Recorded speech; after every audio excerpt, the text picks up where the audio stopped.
ऐसा माना जाता है कि जो तप सतयुग में हजारों वर्षों तक करना पड़ता था, जो लाभ प्राप्त होता था, वो त्रेता में आकर के कुछ कम वर्ष रह जाते हैं। इसी तरह कलयुग में आते आते जो वर्षों की संख्या है वो बिल्कुल घट जाती है, केवल राम के नाम पर आधारित हो जाती है। मतलब कलयुग में अगर कोई ईश्वर की भक्ति चाहता है, अपने विकारों को नष्ट करना चाहता है, तो केवल श्री राम का नाम एक ऐसा नाम होता है कि उसका वो उच्चारण करता है तो उसका कल्याण हो जाता है। श्री तुलसी बाबा ने कहा भी है, कलयुग केवल नाम आधारा, सुमिर सुमिर नर उतरहि पारा। और ये भी नहीं, इसमें भी कोई आपको बहुत ज़्यादा औपचारिकता नहीं करनी है कि हमको पूजा पाठ करना है, नहा धो करके करना है, कैसे करना है, कैसे भी करें। श्री तुलसी बाबा कहते हैं कि अगर कोई श्री राम जी का नाम ले, कैसे भी नहा के ले, धो के ले, खाली जूठे हाथ से ले, अगर खाना खाते समय ले, सोते समय ले, किसी भी तरह से उसका कल्याण होना तय है। दोस्तों, श्री तुलसीदास जी ने इस पर बहुत सी बातें लिखी हैं और श्री याज्ञवल्क्य ऋषि जो रामायण के प्रमुख जो व्यासपीठ पर बैठे हैं, उन्होंने भी श्री रामचरितमानस में श्री तुलसी बाबा कहते हैं, कहा है, राम कथा कलि काम दिगाई, सुजन सजीवन मोरि सुहाई। और याज्ञवल्क्य ऋषि भरद्वाज जी से कहते हैं, महामोह महिषेष विशाला, राम कथा कालिका कराला। मतलब जो राम कथा है वो काली जी के समान बन जाती है। किसके लिए? विकारों के लिए, जो मनुष्य के विकार होते हैं, काम क्रोध लोभ मोह।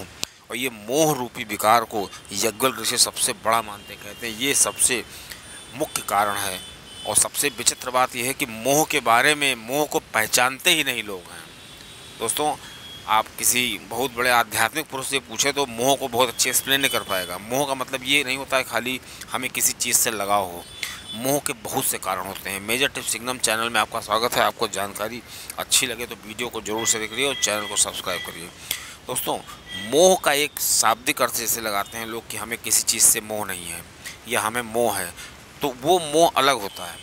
लेकिन मोह का मतलब यहाँ पे जो शाब्दिक अर्थ है, उसका जो प्रैक्टिकल मीनिंग देखा जाए तो मोह के लक्षण इस प्रकार महापुरुष बताते हैं कि जब अपने से बड़े से, अपने से श्रेष्ठ जन से हम कंपटीशन शुरू कर दें, मतलब अगर हमको कोई सलाह दे रहा है अच्छे के लिए तो वो हमको बुरी लगने लगे, तो समझ लीजिए हमको मोह हो गया है।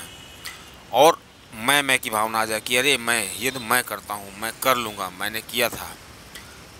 और बताया महापुरुषों ने कि श्रेष्ठ के वचन पर जब संशय होने लगे, अपने माता पिता, अपने गुरुजन, अपने से बड़ों के जो वचन हैं उनमें आपको लगने लगे कि ये कुछ गलत कह रहे हैं, हम बहुत अच्छा सोचते हैं, तो समझ लीजिए कि आपका विनाश तय हो गया है।